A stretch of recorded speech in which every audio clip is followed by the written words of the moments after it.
Түндүк-түштүк альтернативдик унаа жолунда кар көчкүнүн астында калган 3 жаранды издеп табуу иштери улантылууда. Куткаруу тобу жерине жете элек. Себеби кырсык болгон жерге чейин каттамдын бир нече аймагына кар көчкү түшүп, тазалоо жумуштары жүргүзүлүүдө. 14 февралда саат 13:20 чамасында түндүк-түштүк альтернативдик унаа жолунун Жалал Абад казарманын тарабынын 332 чакырымда көчкү түшүп, 3 техника менен 3 жаранды басып калган.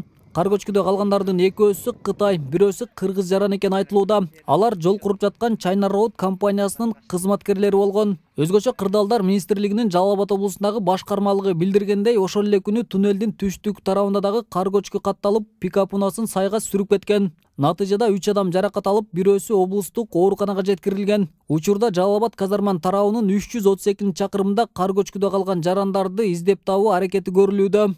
Бүгүнкү күндө Тогуз Тороо тараптан жарандык коргонуу кызматтарынын, ошондой эле Макмал алтын комбинатынын кызматкерлеринин ошол 4 техника ал жактан сүрүп келип, бүгүн жолду ачуу иштерин жүргүзүп келишүүдө. Андан сырткары бул жактан ошо China Road ишканасынын 4 техникасы бул тараптан, Жалал Абад тараптан жолду ачып, ошол кар көчкү катталган, кырсык катталган жерлерге жетүү максатында жолду сүрүп, ачып, ошол жабыркаган жарандарды табуу максатында иш алып барылууда.